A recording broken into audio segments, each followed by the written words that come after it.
As it seems to be a regular reaction worldwide, both in the business world, the education world, and countries, when Donald Trump administration does something to attack a specific country like Ukraine, a specific school like Harvard or anyone else, they respond in the way they see fit. Now, Harvard's response to having $2 billion of grants taken from them, and then $3 billion additional dollars from grants taken from them, and then they were attempting to do even more, and all these other restrictions. They actually started offering free online courses. The free online courses are fantastic, and I wanted to run some of them by you. But go on and sign up, get free Harvard education, complete with a graduation certificate when you complete the course. There's a negotiating salary, resilient leadership, U.S. public policy, social, economic, and foreign policies. It's a free course available right now. Learn about public policy in America and the dynamics of American politics. I think we could all use that. That sounds like a pretty interesting. Anyway, ladies and gentlemen, these are opportunities that we have to take part in an actual Harvard level education. Though it's 1 or 2 classes, maybe 5 or 10 classes, who cares? It is all about learning. It is all about the evolution of mind, the evolution of soul, the evolution of your spirit and your perspective. If you evolve your perspective with every bit of credible information that you believe in and fits and is verifiable, do it, feel it, and believe in it. But the problem is, there are people who refuse to look beyond their comfort zone. There are people who refuse to look beyond Fox News or podium speeches from a president or the people on the same party. There are people who believe when a certain face comes online, every word that's going to come out of that mouth has to be bullshit because it comes out of the mouth of that face. There are people who believe that being an ass is being a good leader. The problem with all of those thought processes, perspectives, so to speak, is quite simple. None of them take into account the ramifications of the actions of that person. And because of that, because of the ramifications of the actions of that person, we have people all over the world needlessly suffering. And after reading the Republicans' big, beautiful bill, if they got their way unobstructed, we would have 13.7 million people thrown off of health care. When they admit, and everyone admits, there may be 1 million people on Medicare and Medicaid that doesn't deserve to be there, or on Social Security, whatever. Dismantling a department that handles a huge number of people, 700, I don't know, operating on a 1% budget, on-time Social Security checks, customer service, whole 9 yards, on a 1% budget. And that wasn't efficient enough. Ladies and gentlemen, there's a reason why logic, not politics, is my thing and my credo and what I believe in, no matter what the fear factor, the DEFCON 5 level of bullshittedness that's in front of our faces.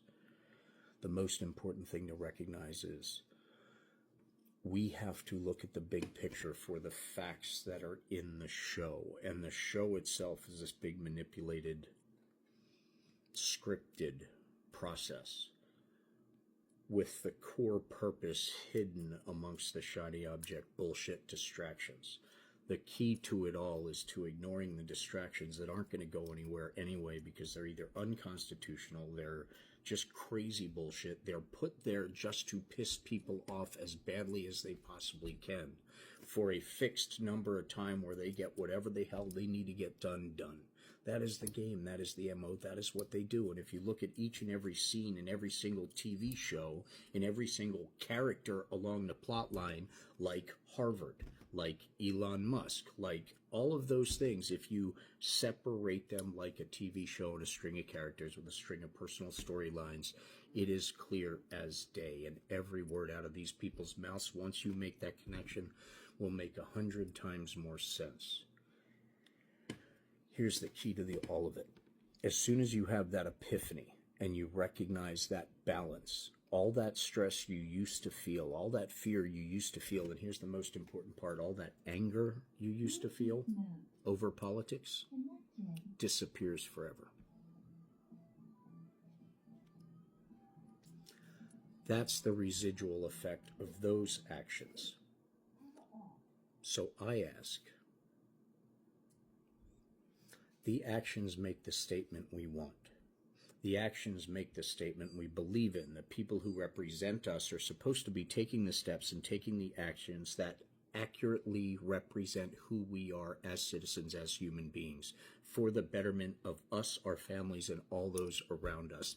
That is what America is supposed to be. That is what the title United States of America, it's right there. That's what it's supposed to be. So why can't we just focus on that?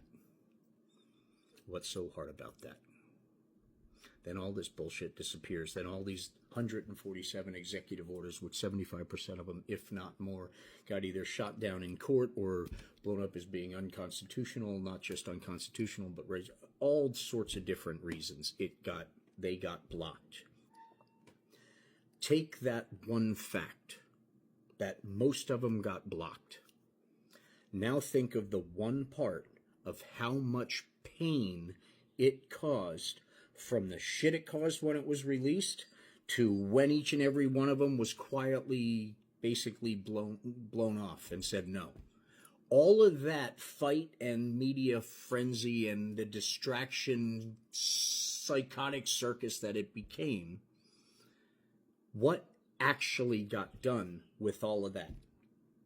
Same with the tariffs. What actually deals in writing got done? To this date, June 1st, there is zero in writing. But what damage was done with the way it was done? With the announcement on Truth Social, with less than 2 hours later, the biggest car manufacturer in Canada closed its doors, firing 3,600 people. What about those types of ramifications? Why don't they mean anything to anyone on one particular side of the aisle? But yet they bitch about how their lives are going to be demon rat-ized or Kamala-eyed, whatever the hell the bullshit story of the day is.